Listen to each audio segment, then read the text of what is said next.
મહત્વના સમાચારો મળી રહ્યા છે। બિહારના મુખ્યમંત્રી પદેથી નીતિશ કુમારે રાજીનામું આપી દીધું છે। નીતિશ કુમારે ગવર્નરને મળીને રાજીનામું સોંપી દીધું છે। તો મહત્વના સમાચારો મળી રહ્યા છે। બિહારના મુખ્યમંત્રી પદેથી નીતિશ કુમારે રાજીનામું આપી દીધું છે। છેલ્લા કેટલાક સમયથી આરજેડી અને જેડીયુ વચ્ચે તકરાર ચાલી રહી હતી। વિવાદ સામે આવ્યો હતો, જેને લઈને નીતિશ કુમારે આજે ગવર્નરને મળીને રાજીનામું સોંપી દીધું છે। तो क्यांक ने क्यांक एवं लागी रह्युं छे के नीतीश कुमारे पोतानुं राजकीय वजूद ऊंचुं राखवा माटे आ राजीनामुं सोंप्युं होई शके छे। जो कि अगाऊ धारासभ्य दळनी बेठक मळी अने बेठकमां आ निर्णय लेवामां आव्यो। बेठक पूर्ण थतां ज नीतीश कुमार गवर्नरने मळवा माटे पहोंच्या हता। जो कि त्यारबाद नीतीश कुमारे गवर्नरने मळीने पोतानुं राजीनामुं सोंपी दीधुं छे। आज अंगे વધુ માહિતી આપવા માટે સંવાદદાતા પરેશ દવે અમારી સાથે લાઈવ જોડાયા છે। પરેશ, જે રીતે નીતિશ કુમારે રાજીનામું સોંપી દીધું છે, શું લાગે છે આરજેડી અને જેડીયુના ગઠબંધનનો અંત આવી ગયો છે? જી, ચોક્કસ કહી શકાય કે આ આરજેડી અને જેડીયુના ગઠબંધનની સાથે સાથે આ મહાગઠબંધનને તૂટવાની શરૂઆત થઈ છે, જે 2019માં એક આશા સેવાઈ રહી હતી કે એનડીએ અને ખાસ કરીને ભાજપને નાથવા માટે મહાગઠબંધન ને એક વ્યૂહ તરીકે અપનાવવામાં આવશે। પણ અત્યારે જે આખી પરિસ્થિતિ જોતા એવું લાગે છે કે આ મહાગઠબંધનનો અંત છે અને ચોક્કસ આમાં ઉત્તર પ્રદેશ બાદ બિહારને એનડીએ હાંસલ કર્યું છે। બહુ મોટી જીત છે। આપણી સાથે વીટીવીના એડિટર ઈસુદાન ગઢવી જોડાયા છે। ઈસુદાનભાઈ, ખાસ કરીને મહાગઠબંધનને તૂટ્યું અને એનડીએ ઉત્તર પ્રદેશ બાદ બિહારને પણ કબજે કર્યું, શું લાગે છે? જે રીતે છેલ્લા ઘણા સમયથી બિહારમાં જે રાજકીય પરિવર્તન આવવાના જે એંધાણ હતા એ આવી ચૂક્યા છે એવું કહી શકાય। જે રીતે પરેશભાઈ 243 બિહારમાં ટોટલી સીટ છે, એટલે 122 છે એ સીટ હંમેશા બહુમત માટે જોઈએ। પરંતુ જે રીતે 81 લાલુના પાર્ટીની હતી, 73 જેડીયુની હતી, એ રીતે ગઠબંધન હતું। પરંતુ છેલ્લા ઘણા સમયથી લાલુ અને નીતિશ વચ્ચે બધું સમૂહસૂત્રું નહોતું।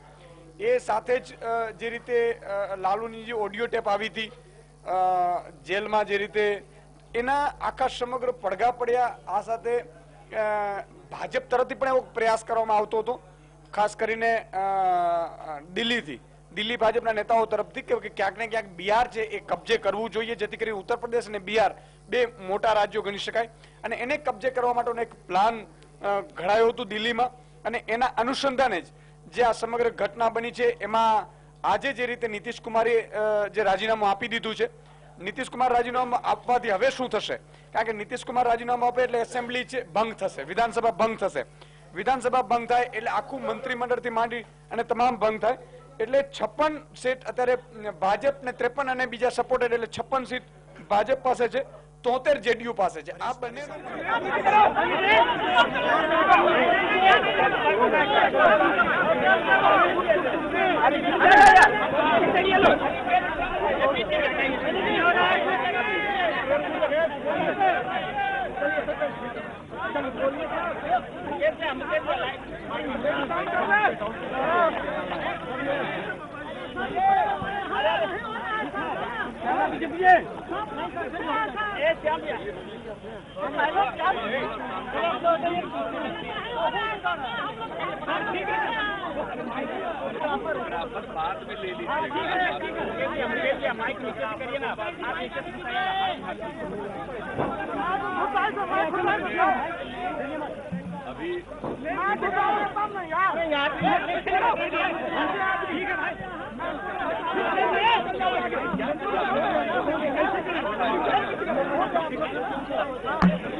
मिलकर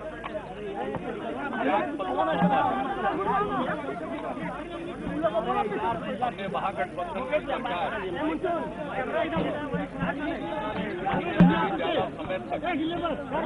बोलिए सर और जितना संभव हुआ है हमने धर्म का पालन करते हुए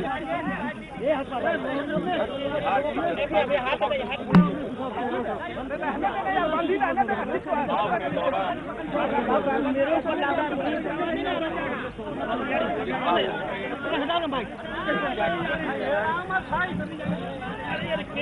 के मुताबिक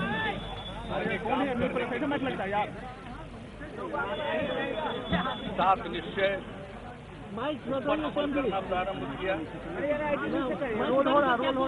बिहार में सामाजिक परिवर्तन की बुनियाद रखी गई, शराबबंदी लागू करके और जो कुछ भी काम पहले से चल रहा था, चाहे विकास का योजना से संबंधित हो, बुनियादी ढांचे का विकास हो, सड़क हो, क्रिया हो, कल्याण से संबंधित योजनाएं हो, सब के लिए हमने निरंतर काम करने की कोशिश की। यात्रा के दौरान हमने स्पॉट पर हर जिले में जो योजनाओं का क्रियान्वयन हो रहा है उनको हमने देखा, सभी जनप्रतिनिधियों के साथ चर्चा की, यानी जितना भी संभव है हमने वह काम करने की कोशिश की है। 20 महीना पूरा हो चुका, 1/3 लेकिन इस बीच में जो चीजें उभर कर सामने आई, अब उस माहौल में मेरे लिए काम करना, नेतृत्व करना इस महागठबंधन का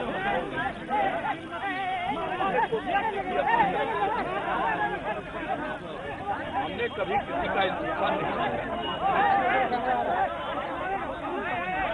हमारी लालू जी से भी बातचीत तेजस्वी जी भी हमने यही कहा है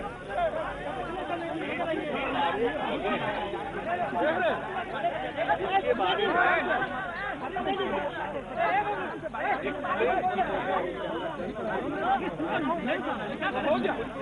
बताने की कोशिश हो रही है या अन्य बातें कही जाती है, वो अपने समर्थकों के लिए कही जाती है, वो अपनी जगह पर है।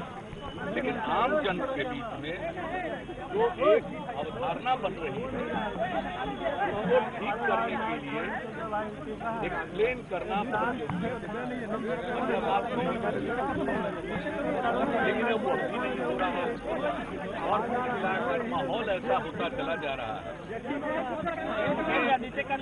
अब तो ऐसी परिस्थिति हो गई कि अब काम करना भी संभव नहीं हुआ, क्योंकि हम कुछ भी काम करें लेकिन परिचर्या में एक ही बात है और आज तक हमने इन बिंदुओं पर जो अपना रुख रखा है उससे अलग हम रुख नहीं रख सकते। हमने अपनी तरफ से गठबंधन धर्म का पूरा पालन करने की कोशिश की और जब पूरे माहौल को हमने देखा है और उसके बाद मुझको लगा कि मेरे जैसे व्यक्ति के लिए ये हमारे अंतरात्मा की आवाज है। हमने कई बार सोचा, अनेक दिनों से यह बात मेरे मन में चल रही थी, कोई रास्ता निकल जाए। हमने राहुल जी से भी बातचीत की और आप सब जानते हैं उनका भी अब तक का जो रुक रहा है उसको देखते हुए, क्योंकि उन्होंने ऑर्डिनेंस फाड़ा था, तो ये सारी बातें थी, इसको देखते हुए कुछ ऐसा तो कीजिए। बिहार में भी जो कांग्रेस के लोग हैं, अध्यक्ष हैं, उनसे भी हमने कहा कि भाई कुछ ऐसा कीजिए जिससे सबको एक रास्ता मिले। लेकिन मुझको ऐसा नहीं लग रहा था कि बिला वजह का यह बात कि संवादहीनता है, मिल लेंगे समस्या का हल हो जाएगा, ऐसी कोई बात नहीं। हमारी लालू जी के साथ, आरजेडी के साथ कोई संवादहीनता नहीं। हमने अपनी बात कह दी थी, अब उस पर उनको गौर करना था। अब वहाँ की अपेक्षा होती है कि साहब हम संकट में तो मेरी रक्षा करो। यह कोई संकट नहीं है, यह अपने आप लाया गया संकट है, इसको संकट नहीं कहते। आखिरकार आरोप लगा तो उसका उत्तर देना चाहिए प्रॉपर, वस्तुस्थिति को स्पष्ट करना चाहिए। अगर उसको स्पष्ट कर देते तो हम लोगों को भी एक आधार मिलता। लेकिन हमने इतने दिनों तक इंतजार किया और ऐसा लग गया कि भाई वो कुछ कहने की स्थिति में नहीं है, कहना नहीं चाहते हैं। तो ऐसी स्थिति में मैं अब जवाब तो नहीं दे सकता। और जिस सरकार का नेतृत्व कर रहा हूं, उस सरकार के अंदर के व्यक्ति के बारे में कुछ बातें कही जाती है, हम कुछ कहने की स्थिति में नहीं हैं। वैसी स्थिति में इस प्रकार की सरकार को चलाने का कोई मेरे सामने कोई आधार नहीं। इसलिए हमने समझा कि चलिए और कुछ नहीं, अब ऐसी स्थिति आई, जब तक चला सकते थे चला दिया। अब मेरे ये स्वभाव और काम करने के तरीकों के अनुरूप नहीं है और हमने सब लोगों से अपनी बात कही है। ऐसा नहीं है कि कोई लिखी हुई बात है। और जिस तरह से आप समझ लीजिए देश की राजनीति चल रही है, मैंने कौन सा प्रयत्न नहीं किया कि एकता हो और इसके लिए प्रयास किया। अब आप ही सोचिए, नोटबंदी का मसला आया, हमने नोटबंदी का समर्थन किया, मेरे ऊपर न जाने क्या क्या आरोप लग गए कई दलों की तरफ से। और आप भी जानते हैं कि जब हम नोटबंदी का समर्थन कर रहे थे तो हमने साफ साफ कहा कि बेनामी संपत्ति पर हिट कीजिए। तो हम कैसे पीछे जा सकते हैं? लेकिन हमने जो जनहित में था और लोगों को नोटबंदी का अच्छा प्रभाव दिख रहा था, खासकर आम लोगों में, गरीबों में, और हमने साफ साफ कहा बेनामी संपत्ति पर हिट करिए। हम हमेशा गांधी जी को कोट करते हैं। गांधी जी ने हमेशा कहा कि धरती पर लोगों की जरूरत की पूर्ति होगी, लेकिन लालच की नहीं। नीड की पूर्ति होगी, लेकिन ग्रीड की पूर्ति नहीं हो सकती। मैं इसका उल्लेख करता रहा हूं। मैं तो हमेशा कहता रहा हूं कि भाई ये धन संपत्ति अर्जित करना गलत तरीके से, आखिर ये क्या प्रवृत्ति है? और हम बार बार कहते रहे अपने भाषणों में कि कफन में कोई जेब नहीं होता, जो भी है यही रहेगा। तो हम इस तरह की बात करते रहे हैं, मेरा रास्ता ये रहा है। अब ऐसी परिस्थिति में आप समझ सकते हैं। और जहां तक बात होती है भाई गठबंधन और विपक्षी एकता, तो हम तो विपक्षी एकता के पक्षधर रहे हैं, लेकिन किस प्रकार की विपक्षी एकता? विपक्षी एकता का कोई एजेंडा होना चाहिए, मैं तो समझता हूं। और एक पार्टी के नाते, एक व्यक्ति के नाते अगर हम लोगों की सोच है, क्या हम अपने सोच को प्रकट नहीं कर सकते? चाहे नोटबंदी का प्रश्न हो या कोई भी प्रश्न हो। अभी राष्ट्रपति महोदय के चुनाव के सवाल पर हमने स्पष्ट तौर पर कहा कि भाई हमारे बिहार के गवर्नर रहे, बिहार के लिए गौरव की बात है, वो राष्ट्रपति बनने जा रहे हैं। इतना अच्छा काम किया तो हम लोगों ने तय किया कि उनको हम समर्थन देंगे। इस बात को लेकर न जाने मेरे ऊपर क्या क्या आरोप लगाए गए। मैं इन सब चीजों को झेलता रहा हूँ, लेकिन अब ऐसी परिस्थिति में जब ये वातावरण बन गया हो तो हमारी क्या भूमिका है? हम क्या कर सकते हैं मदद? इसलिए मुझको कुल मिलाकर ऐसा लगा कि एक सोच का दायरा भी अलग है, न कोई अपना डिस्कोर्स है, न कोई अपना एजेंडा है। सिर्फ रिएक्टिव एजेंडा से कोई काम चलने वाला नहीं है। उसके लिए कुछ बात होनी चाहिए थी, लेकिन उस पर कोई चर्चा नहीं हुई इतने दिनों तक। हमने अपनी तरफ से पूरा प्रयास किया है और उसके बाद अंततोगत्वा जिस बिहार में काम कर रहे हैं उस बिहार की ऐसी स्थिति हो जाए जहाँ के जनमत में आज और कोई बात की चर्चा हो ही नहीं रही है।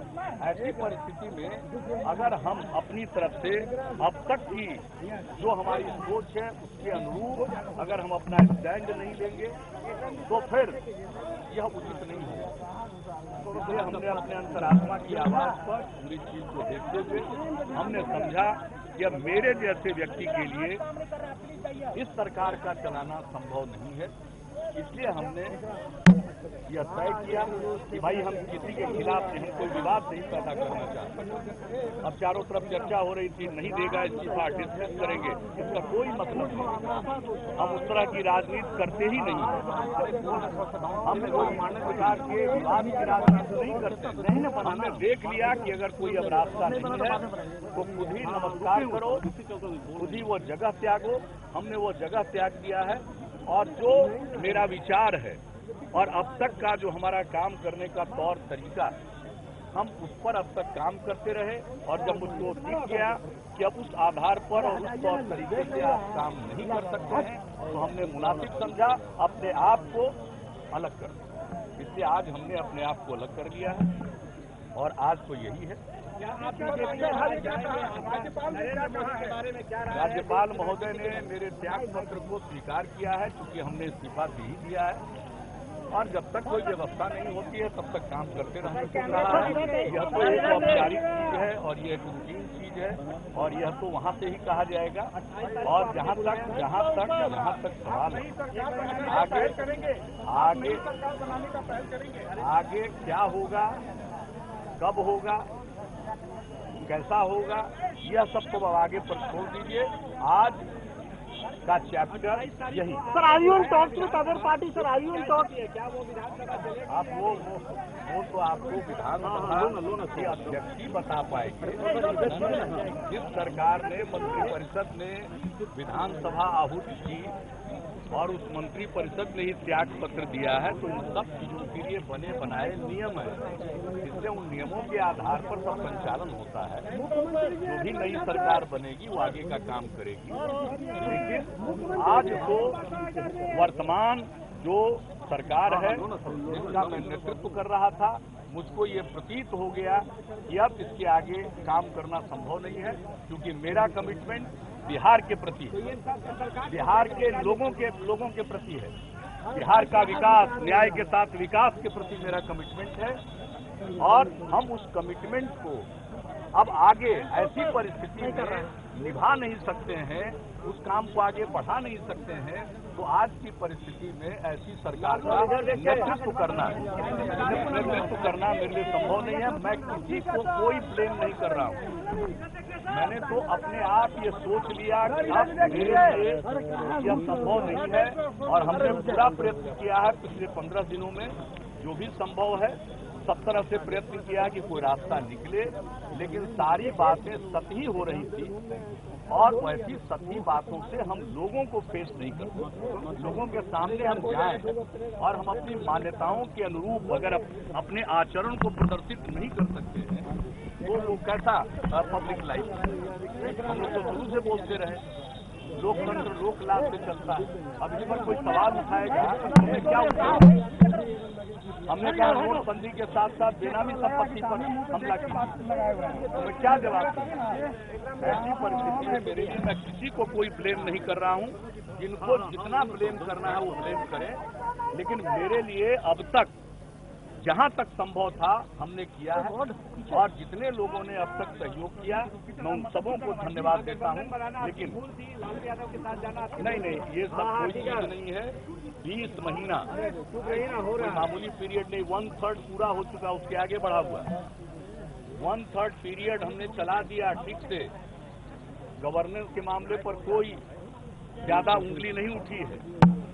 कई तरह की कठिनाइयों को हम झेलते रहे, वो एक अलग बात है, लेकिन हमने हमेशा ध्यान रखा कि विकास हो, लोगों की हम खिदमत करें, वो करते रहे।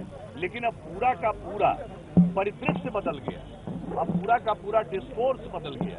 तो ऐसी परिस्थिति में इस सरकार का नेतृत्व करना मेरे लिए संभव नहीं था, इसलिए मैंने त्याग पत्र दे दिया है। बीजेपी के साथ सरकार बनाने की पहल? भाई अब क्या होगा, अब इसके लिए सब आगे ना आप देखते रहिए। अभी तो जो होना था वो हो गया। आज तो अब एक चीज पर जो भी होना था उसकी तार्किक परिणति हो गई। अब इसके बाद क्या होता है, अगर कुछ भी बिहार के हित में होगा, कोई भी चीज बिहार के हित में होगा, बिहार के न्याय के साथ विकास के हित में होगा, उस पर हम लोग जरूर विचार कर निर्णय लेंगे। अगर ऐसी कोई बात आती है जो बिहार के हित में होगा हम वो जरूर फैसला लेंगे। लेकिन मेरे पॉलिटिकल जिसको कहिए कि एक्टिविटी अब तक जितनी रही है, इसमें जो मूल सिद्धांत है उसके साथ कोई समझौता करना मेरे लिए संभव नहीं है। मैंने बहुत ही हमने खिदमत की है, बहुत ही सेवा की है, सब तरह से जितना भी मेरे पास क्षमता है हमने काम किया। अब इसके अलावे बिहार के वो जाने, अब हमने जो कुछ भी हमको जो भी कहना था कर दिया, अब कुछ चीजों को ऊपर पर भी छोड़ देना चाहिए। नहीं, हमने पूरा एक्सप्लेन कर दिया, मैंने पूरा एक्सप्लेन कर दिया। मैं किसी भी कीमत पर अनावश्यक अपनी तरफ से कोई विवाद नहीं पैदा करना चाहता। अगर वो करते तो बड़ी ऊंचाइयों पर चले जाते, अगर स्वयं करते तो। लेकिन खुद भी नहीं सोचा, क्या सोचा, किसी को आगे बढ़ाना है तो उसका कुछ ख्याल रख के उसकी रक्षा करनी चाहिए, ऐसा नहीं करना चाहिए। इस तरह का काम करिए कि वह भी कहीं न कहीं उस पर आरोप लगे, वह कहीं न कहीं फंसता हुआ दिखे। ये रास्ता ठीक नहीं है, लेकिन मुझे कुछ नहीं कहना। सबके अपने अपने रास्ते हैं, हमारे अपने रास्ते हैं। जितना दूर तक संभव हुआ हमने निभाया है और पूरी मजबूती और निष्ठा के साथ निभाया है। अब इसके आगे संभव नहीं था, इसलिए मैंने त्याग पत्र दे दिया। और त्याग पत्र देने के पहले हमने माननीय लालू जी को भी सूचित किया और कांग्रेस के जो प्रभारी हैं श्री सीपी जोशी जी, उनको भी सूचित किया। और इन दोनों के पहले अपने विधानमंडल दल के माननीय सदस्यों के सामने भी अपने बात रखी। और तब हम गए हैं महामहिम राज्यपाल महोदय के यहाँ, और उसके बाद हम आप लोगों से मुखातिब हुए। आप सब इतने ज्यादा संख्या में यहाँ उपस्थित हैं, आप जितना मुझको कहना है, ये सब चीज जो होना था वो तार्किक परिणति तक पहुंच चुका है। अब इसके आगे कयास लगाने की कोई जरूरत नहीं। बहुत